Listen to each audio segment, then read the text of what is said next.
Johnny has had me for a target for over 13 months, chucked all kinds of stuff at me, from coal boxes to iron foundries.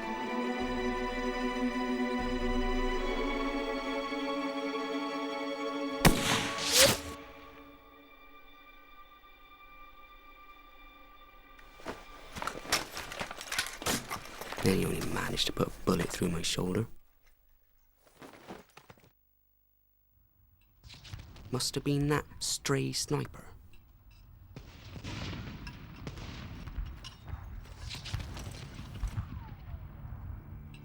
In the far south, the Manchesters had crossed no man's land and taken the enemy trench that was their first objective in 15 minutes.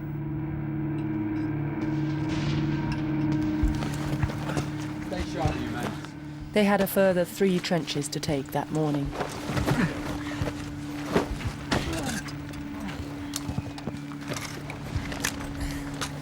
It's all like this. It'll be a cakewalk.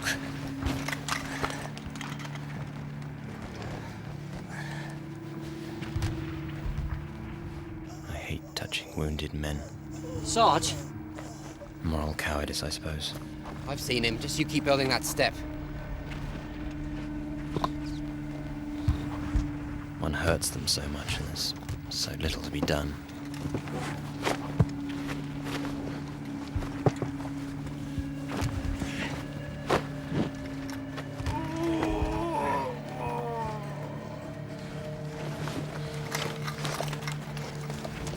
We're losing the barrage. Leave the wounded, get the men ready to move. All right, lads, this is it!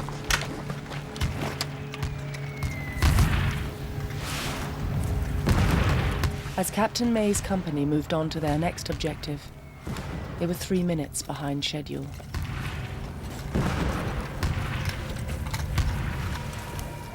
The artillery barrage covering their advance on Danzig Alley had already moved forward, allowing the Germans to man their defences.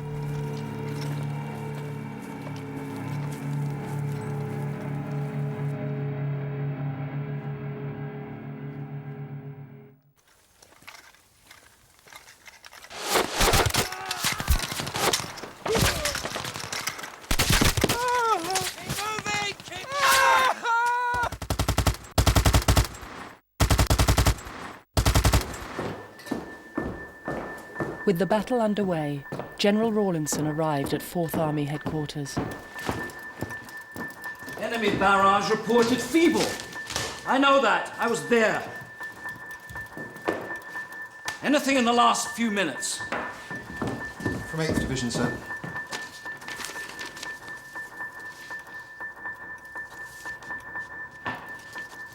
Gentlemen, we'd broken through the German line. The early reports reaching Rawlinson were positive. In reality, the attack was faltering along most of the British front. The only significant breakthrough was at Mametz, in the south, beside the French sector. Get a firing position and keep that bloody Maxim's head down! For Christ's sake, leave him. Get him next to Sergeant Tony. The Manchesters had taken their first objective, but had since come under fierce German counterattack. What the fuck did that happen?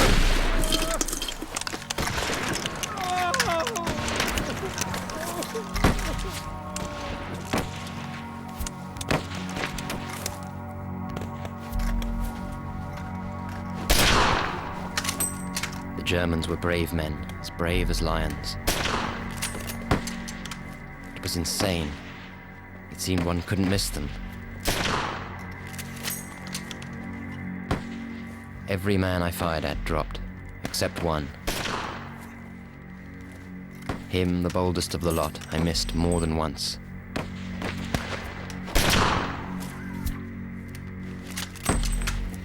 Not that I wanted to hurt him. It was missing I hated.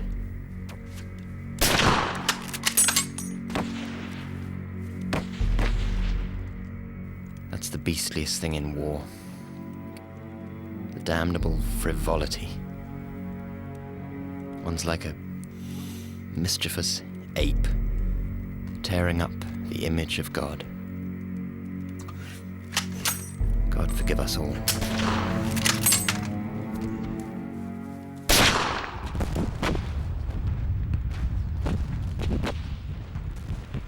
At 8:30, an hour into the attack, some 60,000 British soldiers had been sent into battle. Less than a third had achieved their objectives. In just 60 minutes, it is estimated that 30,000 had become casualties. Half of the first wave were dead or wounded in no man's land.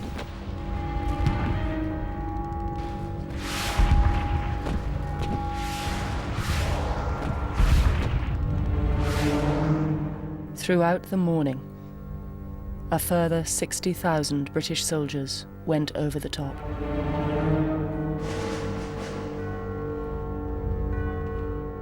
Emerging from their trenches to face fierce German machine gun and artillery fire.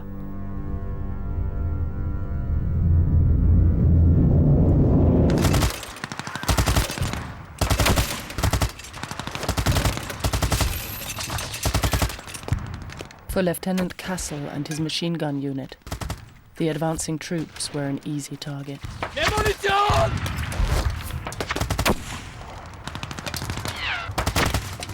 Runter! Runter! Runter mit euch!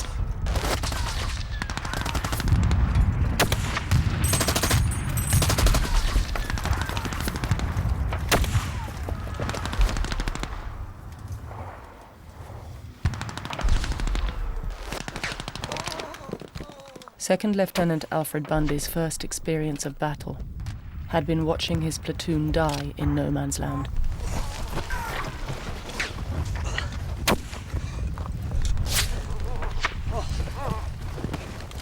All right there. Where is it? German line. Which way? That way!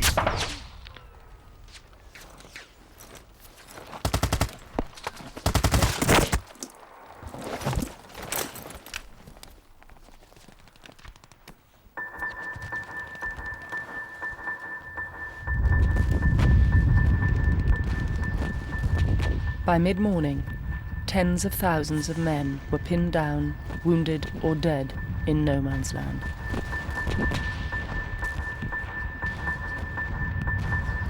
News that the attack was not going to plan had reached General Rawlinson at 4th Army headquarters.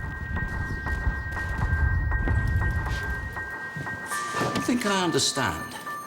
They can't both be right. Have we consolidated in Serre, or are we in retreat? The 31st is in Somme.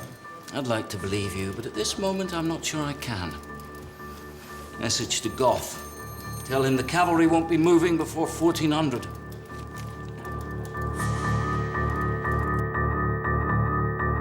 Rawlinson's only significant breakthrough was in the south.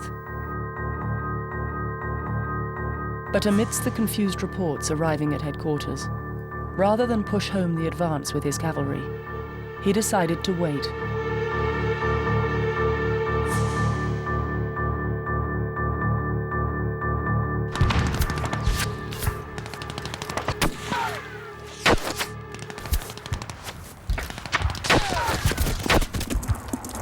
After initial success, Captain May and Sergeant Tawney were in dire need of reinforcement.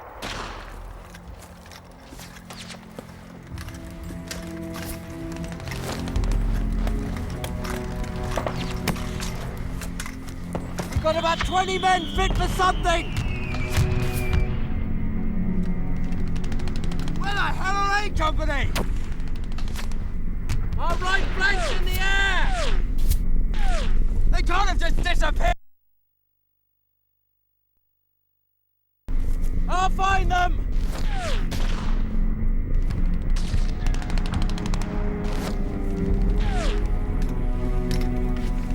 Wait! Your men! 3 rounds rapid fire now!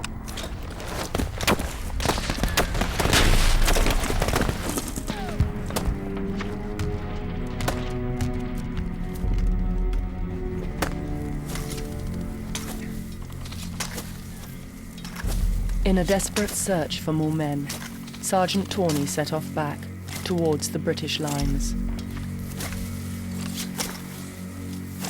Of course, it was idiotic. If our company had lost half or more of its strength, why should A Company have fared any better? But there. I suppose the idea of death in mass takes a lot of hammering into one before one grasps it.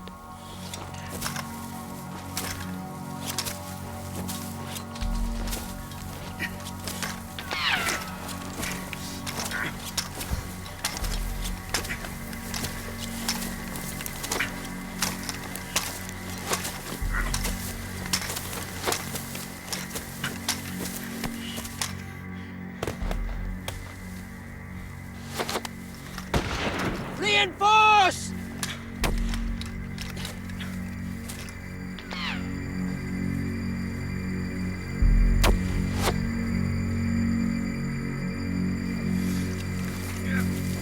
Forward!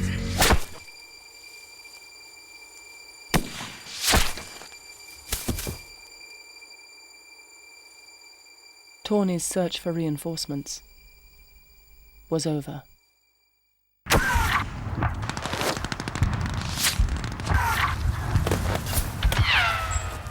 Astride the River Somme, the French attack was going well. Signaller Henri Fraisse was with the fighting at Curlou. Hey! Nous avons besoin d'artillerie. Un tir de barrage sur la ferme de Curlou, code 314. Allô, on a besoin d'un tir de barrage sur la ferme de Curlou. La code 314. Code 314, terminé. I found myself among the troops who took Curlou. We were almost captured. Qu'est-ce qu'ils foutent, mon sang? C'est pas bon. Demande-leur de rallonger le tir de 20 mètres. Unlike the strictly timetabled British attack, the French guns were more flexible, providing close support for the infantry.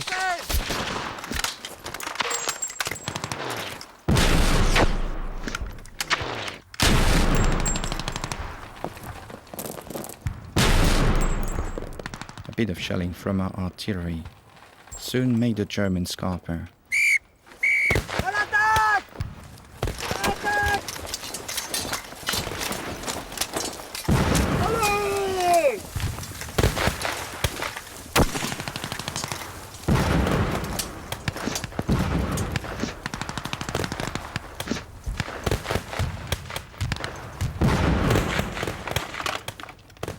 I buried the German helmet that I had taken as a trophy. I was afraid I would have been shot if we were captured.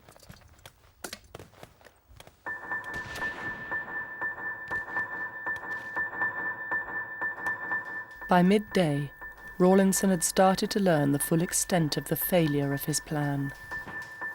Is it true? We're not in Thiepval. It's been pretty brisk. And, sir, Sharp there too. the bloody French are in.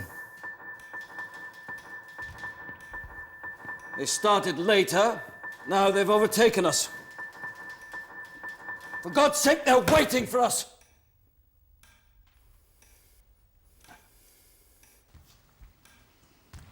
Cavalry, sir.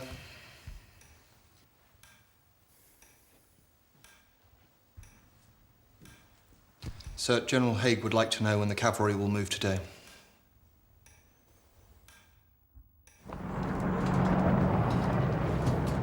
French casualties had already started to arrive at Mary Borden's hospital. It was my business to know which of the wounded could wait and which could not. If I made any mistakes, someone would die on their stretchers on the floor under my eyes who need not have died.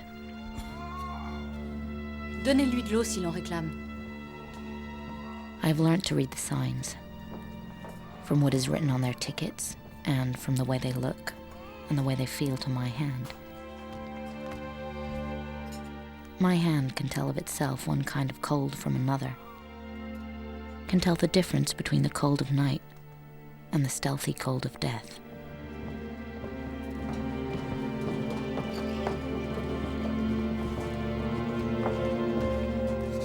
This is the second battlefield. The battle is going on over the helpless bodies of these men. Un blessé au poumon vient d'arriver, vous pouvez le prendre? Dans 5 minutes. Mademoiselle, attachez ses bras. Qu'est-ce que vous faites? It is we who are doing the fighting now, with their real enemies.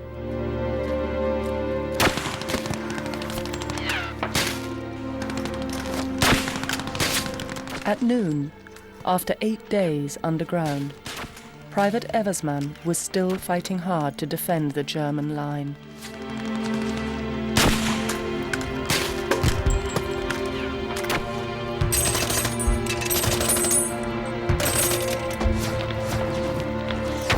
Lieutenant Alfred Bundy had been pinned down in a shell hole in no man's land since the attack started 4.5 hours ago.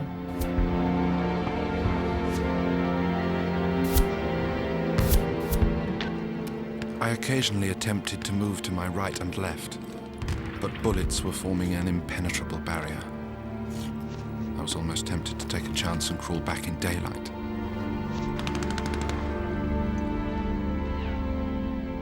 I was dreading the dark, for I thought I should lose my sense of direction in my distraught condition.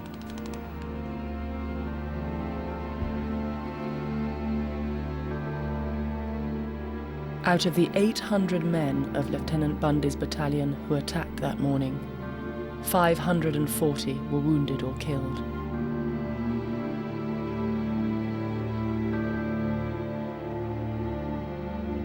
Across the whole battlefield, an estimated 50,000 British soldiers had become casualties. The 16 stretchers per battalion were woefully inadequate.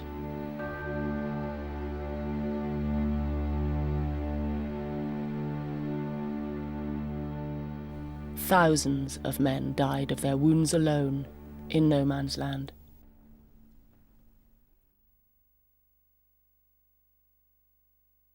This is death.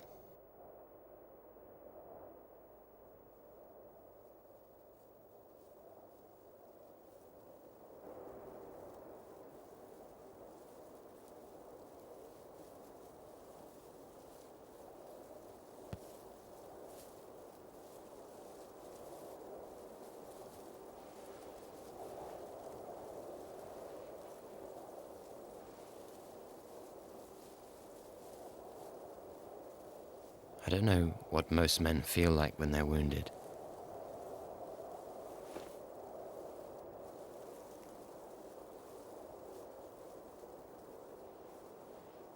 What I felt was that I'd been hit by a tremendous iron hammer, swung by a giant of inconceivable strength, and then twisted with a sickening sort of wrench.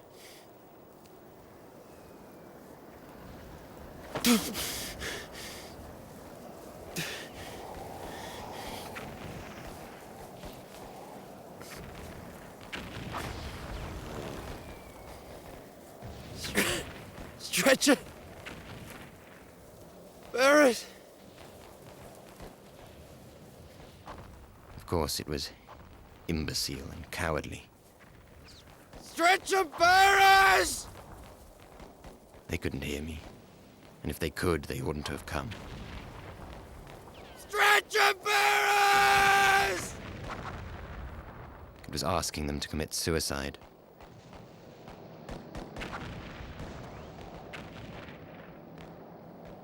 But I'd lost my self-respect. Stretcher bearers!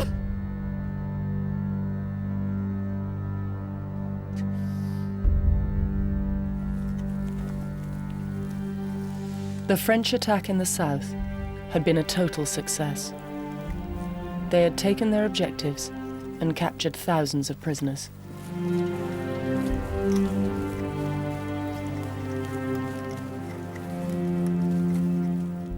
As he prepared to advance, Charles Barbarin reflected on the cost of victory. They don't look too unhappy with the fate. They've done their duty because they were obliged to.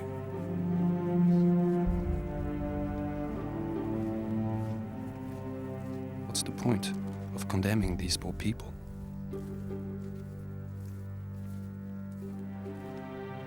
The real culprits are safe and cannot be reached.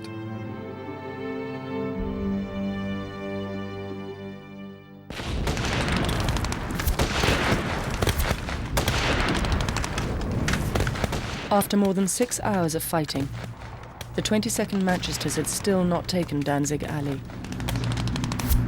Captain Charlie May was unaware that his friend Sergeant Tawney was lying wounded a few hundred yards away.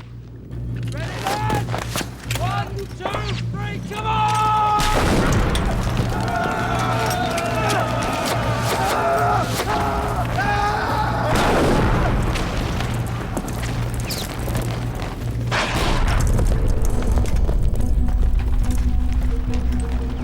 Stick 'em! Stick 'em, lads! Private Arthur Burke described how the Manchesters fought their way through the enemy trenches.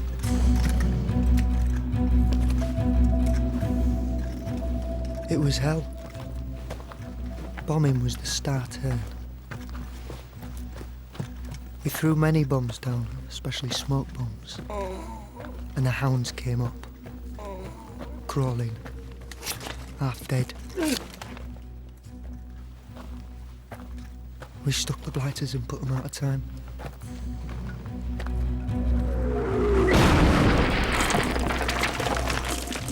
They threw up their hands. Mercy, camarade. We give them mercy. I don't think. Stick 'em! Stick 'em, lads!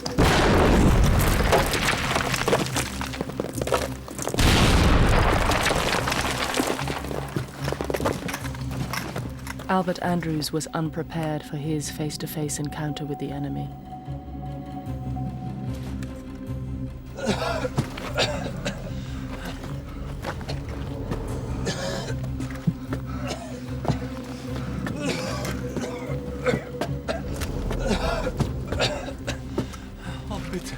Oh, bitte, mein Herr, bitte, lassen Sie mich am Leben. Ich habe 3 Töchter, die jüngste ist jetzt 2. Meine arme Frau muss den ganzen Hof alleine machen, bitte. Haben Sie Erbarmen, lassen Sie mich leben. I was on guard and had my bayonet at his chest. He was trembling and looked half mad, saying something to me which I did not understand. Das gehört alles Ihnen, das ist alles. Bitte bringen Sie mich nicht um, bitte. Ich bitte, ich flehe Sie an. All I could make out was that he did not want me to kill him. Away, Bert. Oh, bitte. Allmächtiger, habe Erbarmen, haben Sie Erbarmen. Ich bin doch nur ein Mensch. Ich will doch diesen Krieg auch nicht, bitte. Haben Sie Erbarmen. Denken Sie an meine arme Frau, meine armen Kinder. Bitte. Look at him! Gott, ich flehe dich an. Lass die Engländer mit mir Erbarmen haben. Bitte. Come on! Go on! Get out of it! Go! Soft.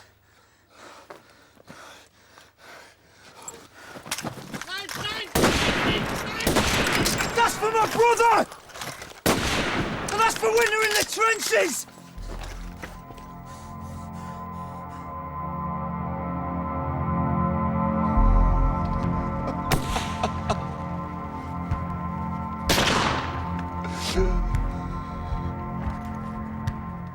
That kind of thing was going on all along the line.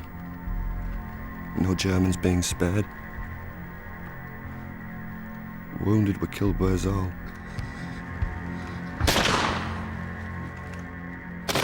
We hadn't exactly been told no prisoners, but were given to understand that was what was wanted. The same kind of thing occurred at the 2nd German trench, and the 3rd.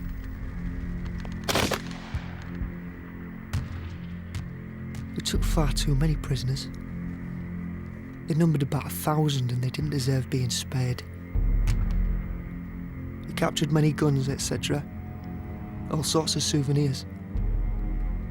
But the souvenir I treasure most is my life. Pray to God, Reg, and thank him for sparing me such mercy.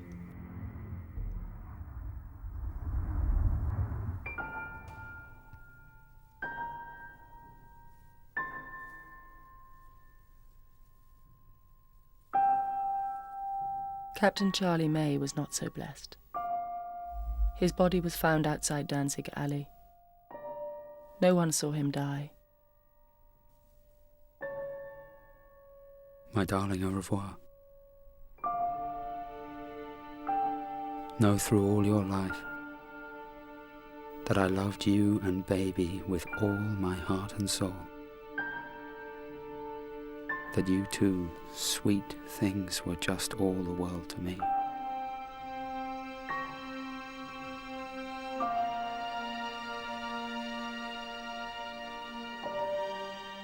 May's battalion had taken their objectives at enormous cost. Of the 820 men of the 22nd Manchesters who had attacked that morning, 472 had been killed, were wounded, or missing.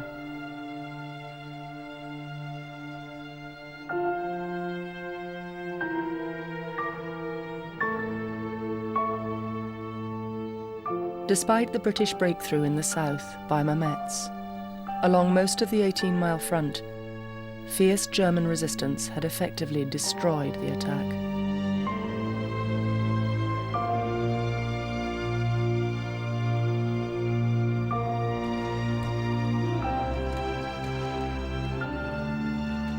Lieutenant Kassel had been wounded earlier in the day in the fighting at Diepwal.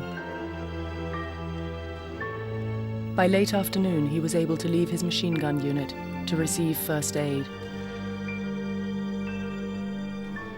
Another half hour, and it becomes clear that the attack has been repelled.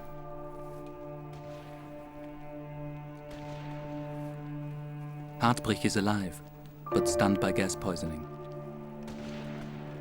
I find Captain Meschenbier of the 3rd Company suffering from a heart attack. Now only a few men from the 2nd line remained alive.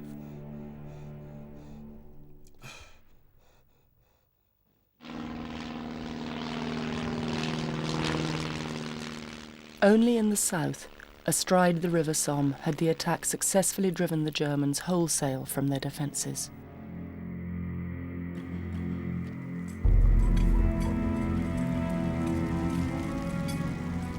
Charles Barbarin was one of the first to enter the newly liberated village of Kowloon. Never before this day have I witnessed such devastation. Not a house in the village remains intact. Les catholiques. Ils étaient certainement bavarois. Even the people who lived here will not be able to recognize where their homes once were.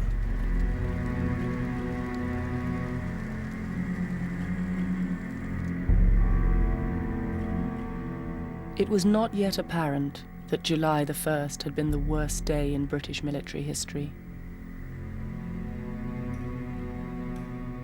But of the 120,000 soldiers Rawlinson had sent into attack, nearly half had become casualties.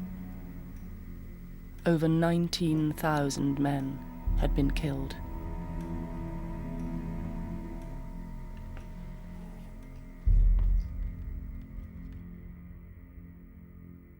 Of the 35,000 wounded on the battlefield, only a fraction were evacuated to hospital. Thousands died in no man's land, of wounds which, if treated, should not have been fatal.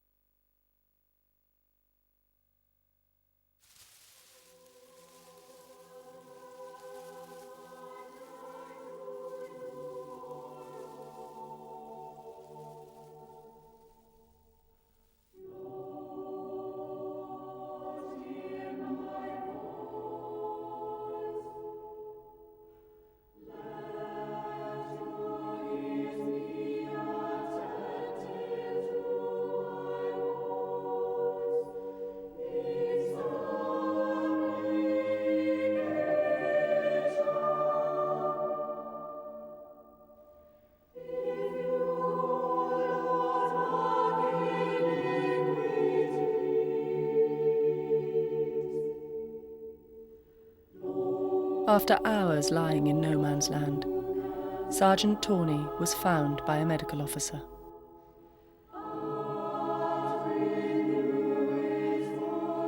He can't have been more than 25, but his face seemed to shine with love and comprehension. He listened like an angel while I told him a confused yarn. Then he said I had been shot by a rifle bullet and gave me morphia. Later I realized he thought I was done for. But after I felt that divine compassion flow over me, I didn't care.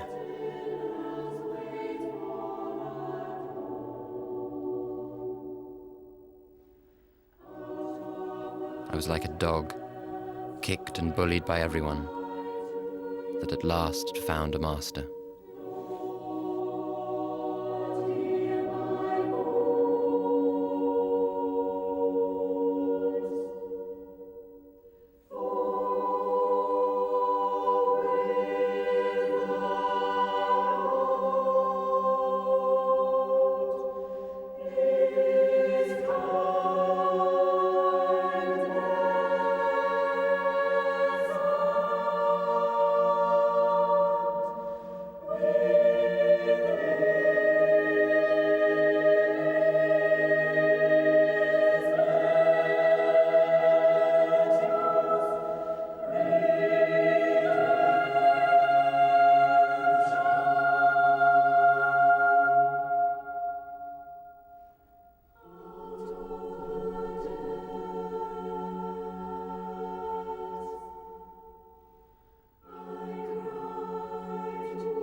We are your ghosts in this game played by monkeys, organized by lunatics.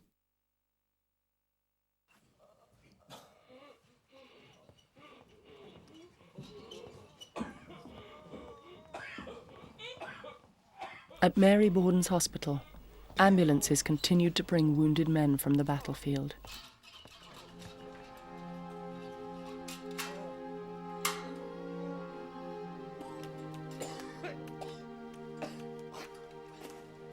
The air was thick with steaming sweat, mud, dirt, and blood.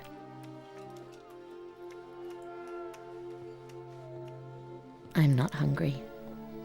I'm not tired. I'm busy.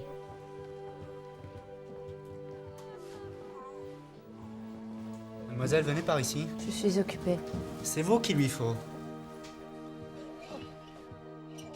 It is a scene in eternity, in some strange dream hell where I'm glad to be employed, where I belong.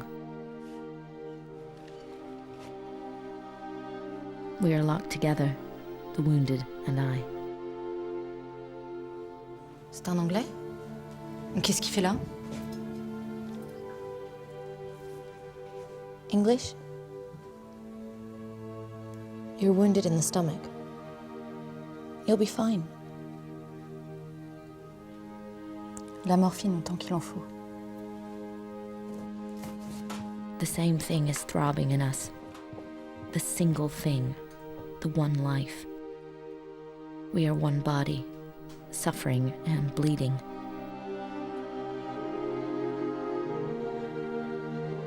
Private Eversmann was one of 8,000 estimated German casualties. His diary was found on the evening of July the 1st. What will be the outcome? Heaven knows. Shall I live to see the breaking of a new day?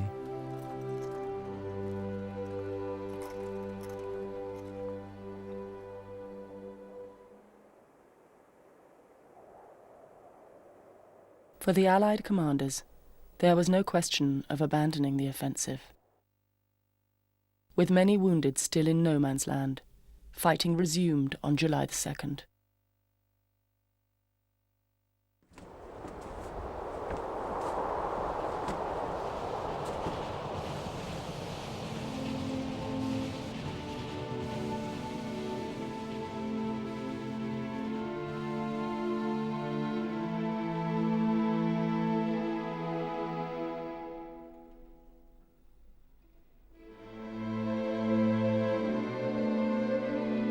17-year-old Cyril Josie was one of the lucky ones.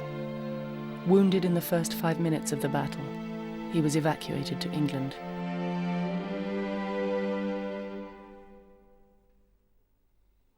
My dearest Ive, I couldn't get back to our own lines until next morning. I didn't eat anything, but lived on pulling off dead men's water bottles.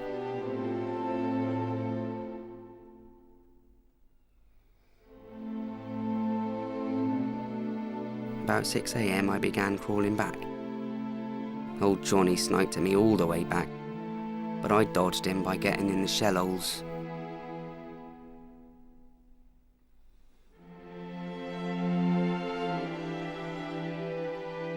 I heard of our battalion, 27 answered roll call after the battle. So you can imagine, 27 out of 1,000 men. Thank you awfully for the postal order. Love to Father, Mother, Amber, Cyril.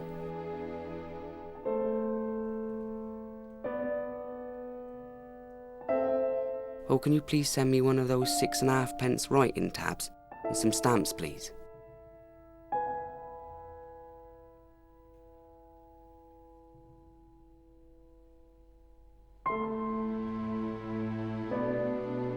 Like so many others, Captain Charlie May was buried where he fell.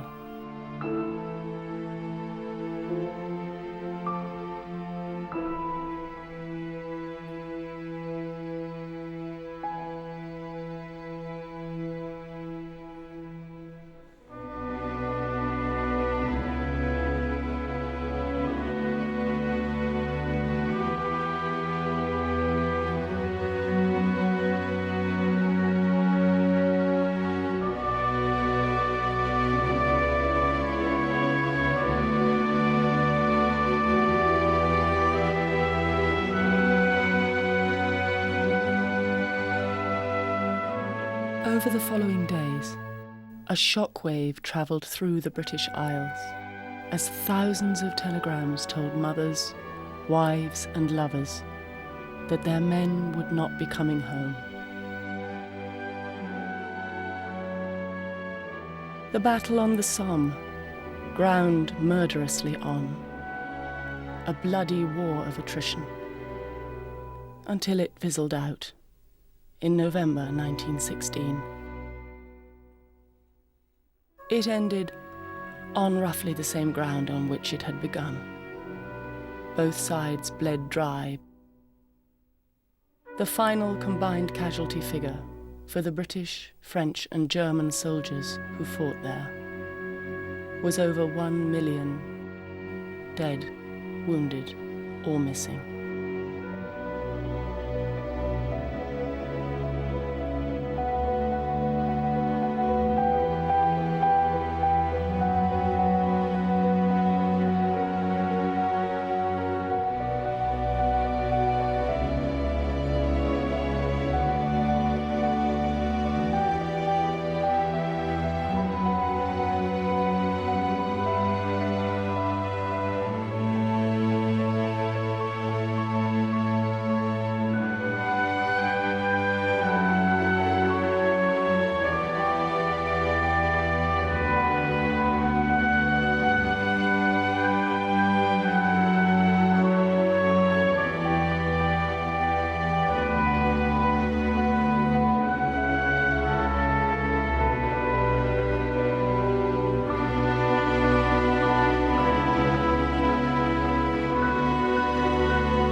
Några av de största monumenten som någonsin byggts av människan.